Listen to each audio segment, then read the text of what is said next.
तौबा करें तो फिर बदल जाएं, फिर तब्दीली आए।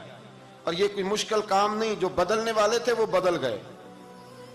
बड़ा कुछ करते थे पर फिर वो लोग बदल गए। हजरत फुजाला रदी अल्लाह ताला अन्हु कहते हैं कि मैं बड़ा दिलदादा था औरतों का,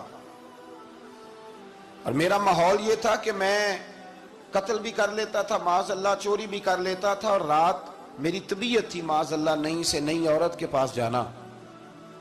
कहते हैं अबू जाल ने ऐलान किया कि जो नबी पाक अलैहिस्सलाम का सरे अक़दस माज़अल्लाह काट के लाएगा, नकले कुफ्र न बाशर, 100 सुर्ख ऊंट इनाम मिलेगा। तो मैंने इरादा कर लिया कि मैं बहुत सारा इनाम हासिल करूंगा।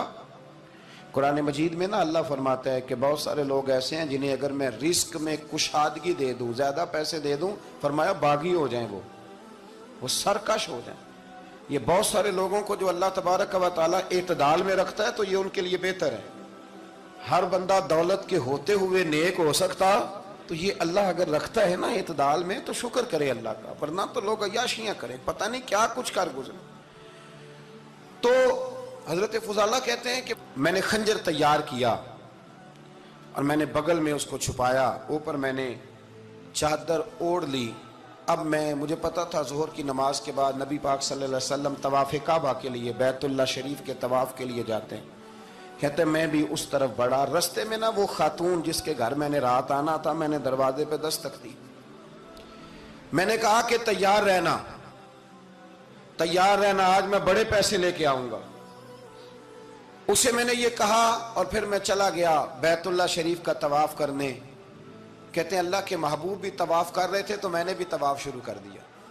इरादा ये था कि जहां नबी पाक अलैहिस्सलाम मेरे करीब से गुजरेंगे तो मौका पाकर मैं हुजूर के जिस्म अक़दस पर खंजर खोप दूंगा और माज़अल्लाह शहीद कर दूंगा। कहते हैं हुजूर एक दफा भी मेरे पास से गुजरे तो मैं हिम्मत ना कर सका, दूसरी दफा भी पास से गुजरे तो मैं हिम्मत ना कर सका, तीसरी दफा भी गुजरे तो मैं हिम्मत। नबी करीम सल्लल्लाहु अलैहि वसल्लम 2-3 दफा गुजरे तो फरमाते हैं कि मुझे मौका ना मिला, इसलिए कि हुजूर फरमाते हैं अल्लाह ने रोब के साथ मेरी मदद फरमाई, दुश्मन पर मेरा रोब तारी हो जाता है। फरमाते हैं जब चक्कर पूरे हो गए तो महबूब करीम ना छठे चक्कर पे फरमाने लगे फुजाला चक्कर एक रह गया है, बेखबर हो जो गुलामों से वो आका क्या है, एक फेरा रह गया। कहते तवाफ मुकम्मल हो गया तो महबूब मेरे करीब आए, फरमाया वो काम करते क्यों नहीं जिसके लिए आए थे। मैंने अर्ज की या रसूलल्लाह कौन सा काम, कैसा काम? अंदर तो चोर था ना, बांझ फकीरों किसे नहीं मारिया, ए होई चोर अंदर दा, अंदर चोर था ना। कहते हैं हुजूर ने मुझे कंधे से पकड़ के हिलाया, फरमाया करते क्यों नहीं।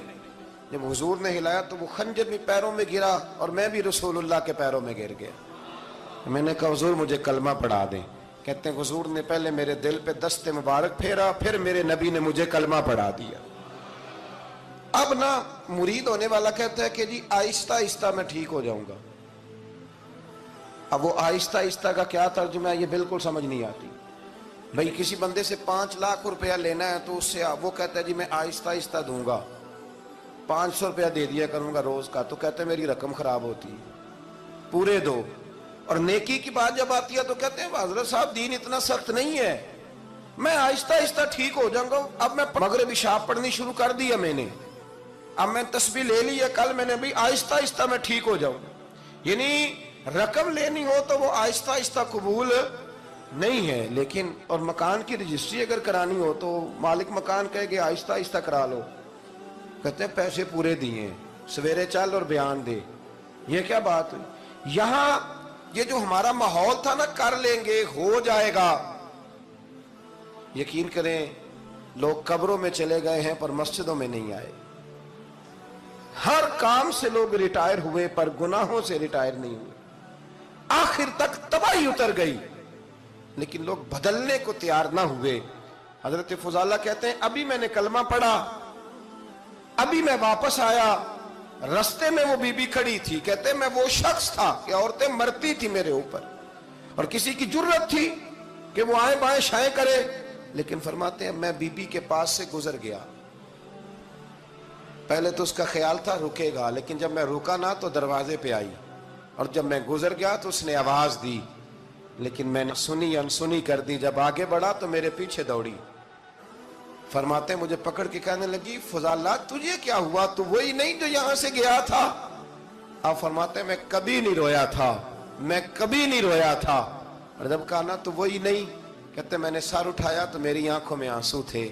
میں نے کہا میں جو گیا تھا وہ نہیں ہوں، اب تو میں محمد عربی کا غلام بن گیا، اب میں وہ نہیں ہوں، اب نہیں ہو سکتا کہ کوئی میری نظر میلی ہو جائے، یہ کیسے ممکن؟ اب نا اسلام کی تعریف ہم نے یہ کی ہے کہ خبردار کوئی ہمارے قریب نہ آئے، ہم کسی کو بات نہیں کرنے دیتے کہ ہم مسلمان ہیں، ہم بات نہیں کرنے دیتے۔ پتہ کیا بات ہے، ایک میری یہ تقریر ہوتی ہے ممبر پہ، اور ایک میرا عمل ہوتا ہے جب میں سفر کرتا ہوں، جب میں گاڑی میں بیٹھتا ہوں، جب میں دوستوں سے ملتا ہوں۔ جب ان دونوں باتوں میں تضاد آتا ہے نا، تضاد، تو لوگ تقریر کو جذبات نہیں کہتے، ایک فن بن جاتی ہے تقریر۔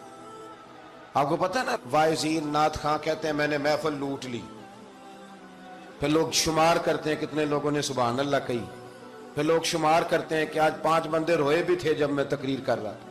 تو پھر یہ فن ہے، یہ جذبات کا اظہار۔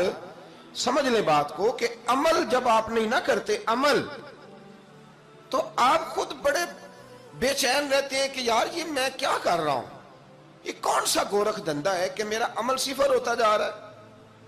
ہمارے ایک استاد تھے تو وہ فرمایا کرتے تھے کہ اگر پڑھے لکھے آدمی کو تم بے عمل دیکھو تو اس سے دور ہٹ جایا کرو، ورنہ تمہیں بھی بے عمل کر دے گا۔ میں نے ان سے عرض کی، میں نے کہا حضور یہ کیا ہے؟ تو فرمانے لگے اپنے حضرت صاحب سے پوچھنا، وضاحت کریں گے۔ میں نے حضرت صاحب سے کہا جی عجیب بات کر دی ہے، علم والے بندے کے پاس بیٹھ کے تو علم آتا ہے۔ تو وہ فرما رہے تھے کہ علم والے بندے کے پاس اگر وہ بے عمل ہو تو بالکل نہ بیٹھنا۔ تو حضرت صاحب فرمانے لگے انہوں نے صحیح کہا ہے۔ اب بات بہت بڑی ہے، پتہ نہیں آپ کی سمجھ میں آتی ہے نہیں آتی، بہرحال کر دیتا ہوں۔